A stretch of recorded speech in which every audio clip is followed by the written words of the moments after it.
So again, I want to thank you all for coming. My name is Calvin Hendryx-Parker. I'm CTO and co-founder of 6 Feet Up, also co-founder of the Indy AWS group here. And we're really excited to have everyone together today talking about machine learning and cloud and all kinds of things that are going on. So I will keep this on rolling. So we're going to talk about AutoML, which is kind of funny because if you see my next slide about who I am, I'm actually an AWS hero, but in this case, I'm going to talk a bit about some Google technologies and then maybe some thoughts forward on what we're doing. But I run the Indy AWS meetup here in town. I'm also one of the community heroes for helping promote and do things in the community for AWS. But in this case, I will be talking a bit about, so Google has a product called AutoML, and I'll talk about our journey to how we kind of ended up in that spot and why it got chosen and kind of what some of its strengths are, and maybe where some of its weaknesses are as well. So I think most people know me, but if you don't, feel free to hit me up, ping me. I'm happy to chat in Slack. I'm definitely hanging out. I'll be here for the cocktail hour and then probably for board gaming. So if you guys want to catch me later, I'll be in the breakout room during the next session and be happy to talk about any of these things. Feel free to ask any questions in the chat. I'll make sure that Carol interrupts me and make sure that I try and cover them the best I can in this virtual format. So where are we at? What were we trying to do? Like, why am I even standing up here talking about this today? Is that there are a lot of processes that are obviously meant for machines to do better than people, where people were just kind of a stopgap until we had the technology available to us to actually handle certain kinds of tasks. The challenges that we're talking about here specifically are there was human factor, a bottleneck. Like we needed to be able to automate a specific classification type of a process. And when we think about classifications and automation, obviously machine learning comes right to mind. The human review process also can be prone to error. We are not perfect beings meant for these kinds of tasks. Computers are definitely more suited to these things than we would be. And the last bit is we actually have another kind of problem happening under the, behind the scenes or under the cover, or maybe we're not even aware of it, is that there is the, some people call it the bus factor or the lottery factor. What if one of your resources, wins the lottery and walks out the door, taking with them, institutional knowledge about how a certain business process may work. The other issue that maybe I want to kind of allude to that we aren't seeing is the silver tsunami. There is an aging set of workforce that have a bunch of knowledge in their head and maybe hasn't been transferred off to others in maybe an effective manner. So this is coming in a lot of different industries, more than just for classification of things. There's going to be a lot of people who are retiring and taking knowledge out the door with them as they go and enjoy their pina coladas down in Florida or wherever they're going to go. Hopefully, if they can go there. But the specific challenge for this project was to take bundles of documents. You can see in this screenshot here, there's all kinds of basically forms, different kinds of shapes, sizes, colors, quality. Most of these are pictures taken with a cell phone while on the road, and take these forms so that it's easy for the end user who is submitting the forms to be able to gather together all the forms in one spot. Basically just take a bunch of pictures, put it into a PDF, and upload one file into a portal. Then on the other side, there were a set of manual processes that are happening, basically some web applications that were written for people to sort those pages by different document types. And maybe you've got 25, 30, or any number of different kind of document types that are inside the bundle itself. But we need to be able to put them back together into, well, these 3 pages are part of this document, these 3 pages are part of that document, this 1 page is just that document, and then they can be sent to the various business owners who actually need to receive those documents specifically. So where is our opportunity here? This is where our opportunity is to process bundles of images that are in PDF files. We have the technology now. All of these things are photos, and so while we can use the great powers of the cloud to process images of cats and dogs and try and identify them, we can also probably leverage the same technology to identify and sort and categorize different kinds of images that are inside these big bundles. But obviously, it wouldn't just be that easy, right? And I think with most machine learning type tasks, there's going to be a uniqueness to it. All the data is definitely unique to this kind of specific problem, but there's definitely bigger issues here with this one. Actually, let me move one of these windows out of the way because I can't see what I'm reading. There we go.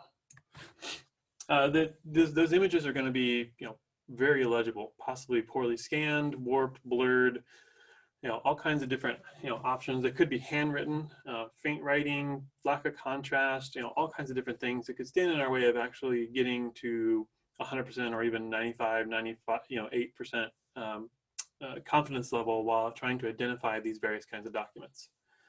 Now, the other issues that we run into is inside the bundles themselves,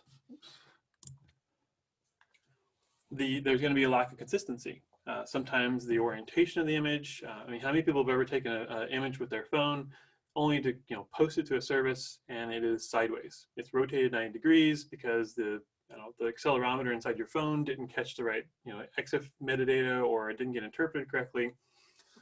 So you got documents that are not always in the right orientation. They're out of order. They could be taken and they're all shuffled, or it could be upside down. So how do we deal with these other aspects or obstacles, or maybe even the fact that some of the images may be missing from the bundles? But if we look at what we actually do have as far as advantages, we know that all the document types we're going to receive. I mean, this is a business problem for a very specific customer. They understand their business really well. They understand they've got 25 different kinds of documents that could be sent to them over the road by these drivers or people. So we know exactly what to expect. So it seems like a good opportunity to do a supervised learning where we can actually train the documents against various machine learning models. Most of the documents are going to be similar shapes and sizes and have similar patterns. So a specific kind of document, there may be a couple different variants of the document because there's different ages of the documents that are out there in the world, or one agency uses a slightly different version of the same document, but they should be classified the same. And then some of these documents actually do contain machine readable identifiers like barcodes and QR codes. So given all this information, what can we use as kind of the easiest way to get this task done? One of the first things we looked into was actually using Google Cloud Vision, which is an interesting product. You can go and try it out. Just search for Google Cloud Vision. You can upload photos, upload scanned documents. It has a lot of interesting advantages in that it is super easy to use. It basically can integrate with existing software stacks because you can just call it as an API as part of your application. And it has definitely better than average ability to process OCR. Its OCR capabilities were probably second to none. We found that it was very accurate at identifying words, even when the document quality was very poor. And then we wondered, because it also supports, so in addition to OCR or doing classification, trying to find like cats and dogs inside of images, it does have the ability to do some QR code processing. And so with the QR code processing, we made an initial attempt here to try and use those codes that were embedded in the images. The issue was with Google Cloud Vision, you kind of get one go at it. Well, each go would have to require you to select, well, I'm going to do OCR this time, or maybe QR code imaging the next time.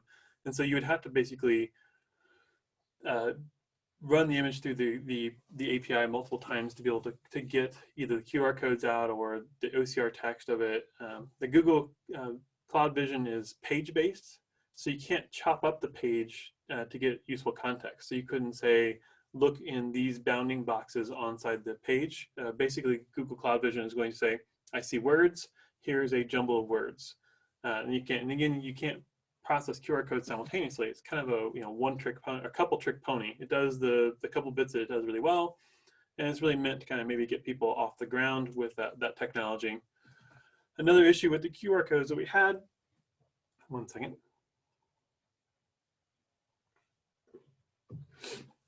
is that the codes themselves were small. They had too much data packed in them. The error correcting was too dense inside the QR codes, so that by the time they got taken a picture of and put into maybe compressed and then put into a PDF bundle, those QR codes were very blurry. They were Also, very vulnerable to compression, after on the phones after that were scanning the documents themselves. So we thought that we could basically understand and break down these documents into machine readable components would lead to better identification. And so then we started researching possibly other cloud technologies for this. What's interesting is you could use Google Cloud Vision with like OpenCV, so you could basically have a pipeline of Google Cloud Vision to OpenCV for, say, QR code processing. But then you still have kind of a bigger, more complex workflow that you're going to be managing, which we'll find out later really is probably what is one of the better things to do, is actually have a multi-stage workflow where you try different techniques against a specific document as part of your pipeline. So there's anything else here. And then, yeah, in the OCRing of a form like this really just ends us up with a jumble of words. You've got maybe horizontal lines and vertical lines that make up a typical form. But Google Cloud Vision doesn't exactly understand that. It just OCRs and gives you back all the words that are on the page. So it's kind of, again, difficult because you could try and do some kind of Bayesian analysis or natural language processing against the words, but a lot of the documents would have the same words on them. And a lot of times the context and the font size and other items, other characteristics of that text is really what mattered. So we started looking into using machine learning for this because it seems like a natural fit. We were really trying to get kind of a quick win with the Google Cloud Vision, as opposed to going all in on a technology like PyTorch, Keras, or TensorFlow. These are great ways of actually solving this problem, but you still have a lot to do. There's a lot to set up. You've got a lot of moving parts. You have to manage it, tune it. You have to kind of care and feed it, just like any other cloud services out there. A lot of times these aren't completely serverless. You are still managing infrastructure and all the pieces and bits that go into it. You're going to have to manage all that infrastructure yourselves. That's where we found Google AutoML. Google AutoML basically is a more serverless version of how can we kind of black box a lot of this process, make it very easy to set up, and then make it very easy to train the models.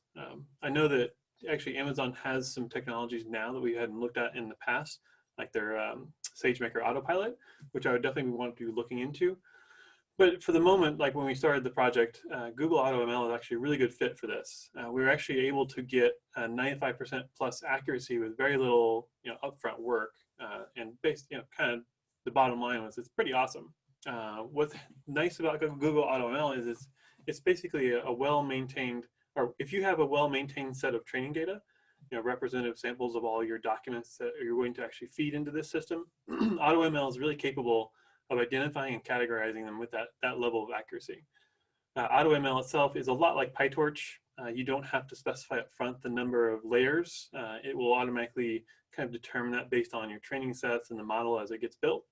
And then it will break it up into, you can either run kind of one node to doing testing, or you can run 8 nodes to start, and then it just goes to town. So it manages the number of nodes, it manages the number of layers.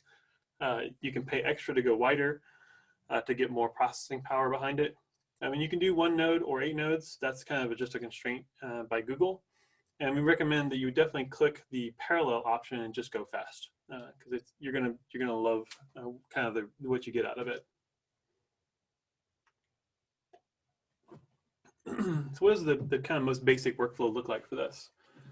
So I'm going to step through a couple of the UI panels for Google AutoML, and then I'll talk a bit about our workflow and how we actually built the pipeline, and because there's a lot more to it than just AutoML behind the scenes for managing the whole process from beginning to end.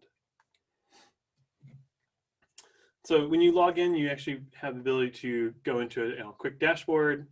From there, you can upload files, start a new model. And when you get started, basically you can start up with just upload images from your computer, or you can specify a CSV file from some kind of Google Cloud storage. And it makes it just really, really easy to actually get started with. I mean, once your images are uploaded, you'll have collections of the data sets that you'll then be able to run and train your model against. So if you looked at that first screenshot I showed, had all the kind of crazy images on it. You will start off by training these. You'll have them already categorized so that Google AutoML can then build that model. And then you've got some nice reporting built into the backside, so you can actually understand what the labels that we're finding, what's our level of fit, how the classifications are all working. and then you can then test and use. So at that point, you now have the ability to deploy the model into production. So once you've trained it, so this previous window is all the training bits. Once you have got here, you can actually like put that out into deploying the model itself. Thanks, Angel. Now, once you've deployed the model, you'll have status on the model itself. The models get deployed, and I'll talk a bit about some of the kind of downsides of AutoML. Is right now Google only has this available in the Iowa data center. It must be a constraint on the GPUs they have available for using with AutoML. Then how we actually use it, talk about kind of the 2 steps of this, is breaking it down for what the flow looks like for learning and training, and then what the flow looks like for inferring. And I apologize ahead of time for the just absolute wall of text that is now confronting you on your screen. But we want to basically break down the documents into their base components. So to do that, we actually do some initial upfront processing before we even pass them into Google Cloud Storage. So we try and get some natural groupings and then pass those natural groupings over into the human part of the feedback loop, so they can actually categorize and classify them. And so we'll talk about how we actually were able to detect or group things before we ever knew what the labels were. So we upload the PDFs dropped into like the Google Cloud Storage. There are events in Google Cloud Storage, much like Lambda and AWS for S3. There are separate functions that will decode and deconstruct.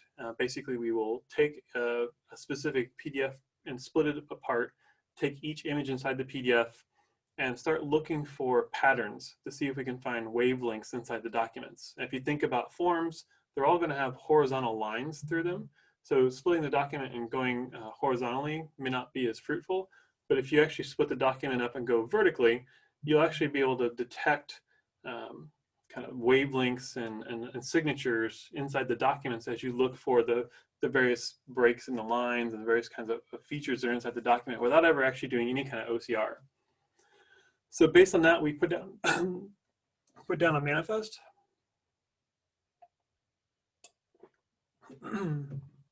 So we drop a manifest of what we have. Another Cloud function picks up those pages, and actually that's where we use the excuse me.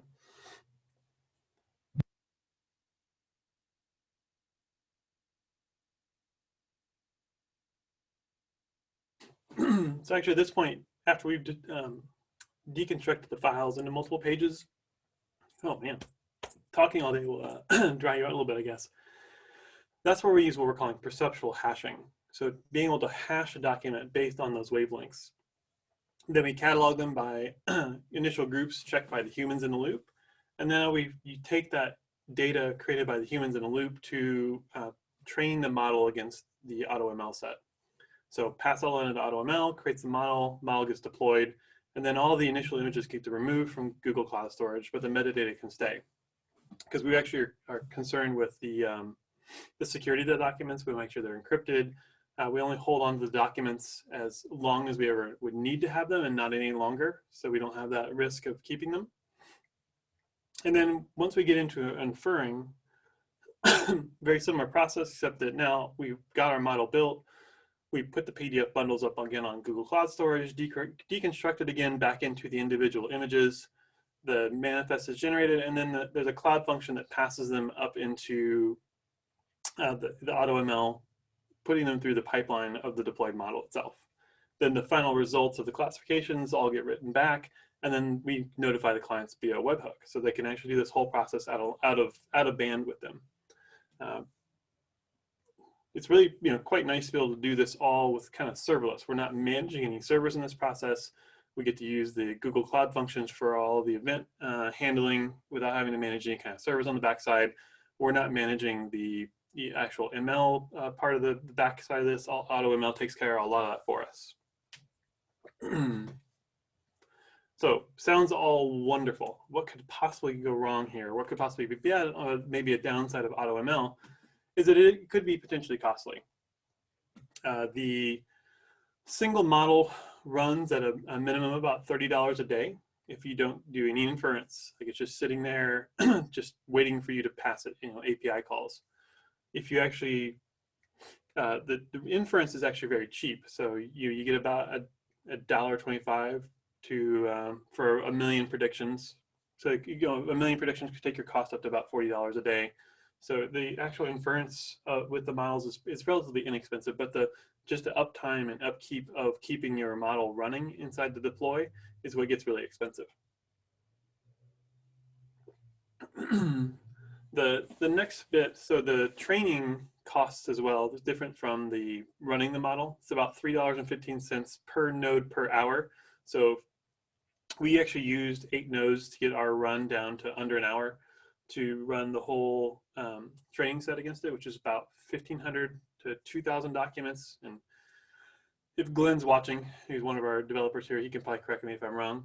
But getting to that 96% confidence rate, it took about 8 hours. So that's why we did the 8 nodes to get that runtime down to 1 hour. So whether you do the 8 hour or whether you do the 1 hour, the cost is going to be the same because it's all linear there. And then it's costly to keep it in that always ready state. So, but the results are really great because we're getting 96+% accuracy when classifying the various documents. The next downside there is the endless maintenance required. I guess I could say that about most any machine learning process. So maybe I should strike that bullet from this slide specifically, because as with any system, you're going to need to continually be giving it new training sets, be continually having that human in the loop to do the classifications, and then sending that data back in, because you're going to have new documents that get thrown into the mix.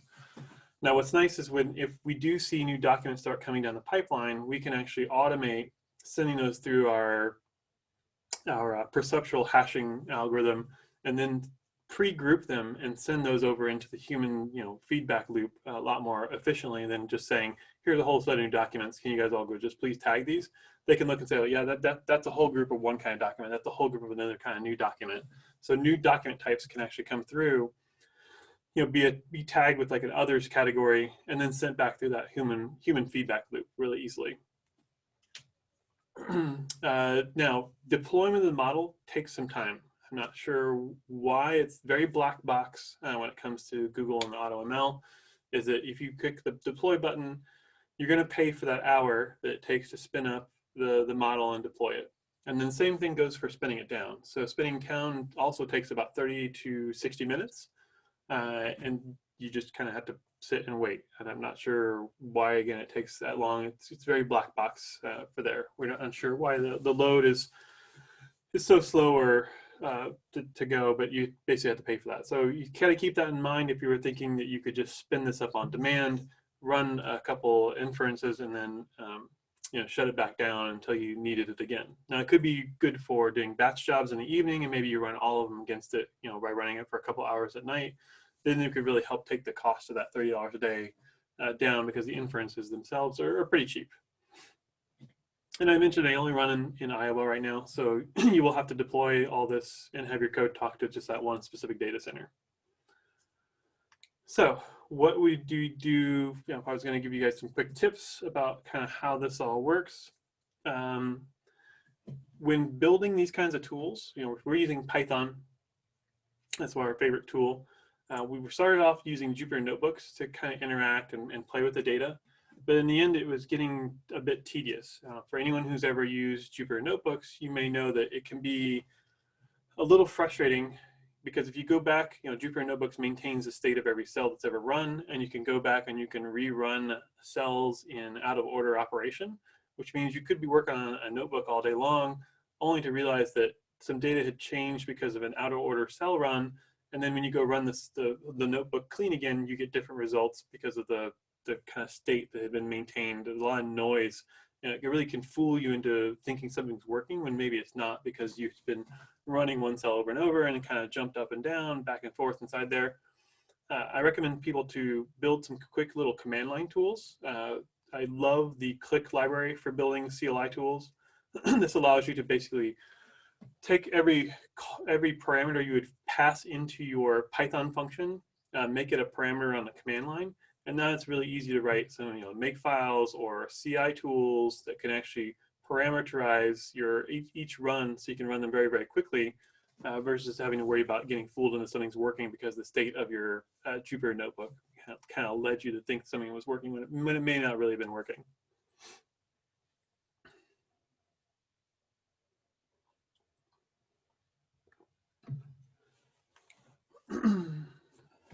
So takeaways, like what did we learn through all this whole process? I think everyone here is probably familiar with this comic strip, the XKCD. I think you just have to jump in. You gotta, every machine learning talk I've ever been to has always given this great advice of, you're gonna have to like try multiple algorithms against it, try different fits, and really this cartoon is probably pretty accurate, is you literally stir it until you kind of get something that's starting to look right. Starting with AutoML is a great place to start because there's low friction. And you get a lot, if it works well, stick with it. You're going to get a lot of mileage out of it. It may be worth the price it actually costs to run it because you're not maintaining the hardware and the infrastructure and all the pieces and kind of having to tune it. I mean, Google's doing all the magic behind the scenes for you for that, which is nice. Now, if it doesn't, you've got lots of options, which is nice, PyTorch, etc. But be ready to put in a lot of extra work, around the infrastructure pieces for the running your models. If you do happen to be doing optical character recognition, the Google Cloud Vision APIs are really awesome. We compared it to numerous tools. I know Amazon Recognition, they talked about that a bit today during the demo, but for feeding it just crazy junk where we thought it will never recognize this, the Google tools were really high quality in comparison to the other tools we compared with, like AWS and Azure. At least for right now. Maybe this is the arms race and a cat and mouse type game where each one of them kind of is upping their game and upping their game. But right now, the Google Cloud Vision is actually really, really good for doing OCR pieces. And then AutoML was really good for patterns. When being able to do image recognition where you're looking for pattern matching and not necessarily text or using some kind of natural language processing, AutoML is really easy to get going. It works well for traditional paper documents and not just photography. It does take a lot of time and resources to get spun up, but once you've got it spun up, it does produce impressive results. Last couple bits here. If you don't put all your data in the same basket, you actually may want to leverage multiple tools all inside of one pipeline. There's really not a single silver bullet. And I guess that gets back to really knowing your data. This is all about your business problem and not any specific problem that there's not a magic machine learning thing that's just going to give you the answers without you knowing how you derive those answers or how you know your data or knowing what the data structures of your data are, or making sure your data is clean or making sure your data is prepared and ready to be trained on these various models. This is all about you. So with that, feel free to ask me any questions. I will be around for the whole conference, definitely hanging out in the socials. I will attempt to jump over into the breakout room if some people have some questions. Maybe I can get some of our other folks here, part of our team in the room as well. But yeah, love talking about this kind of stuff. Happy to talk about cloud technologies. And I want to thank you all for having me.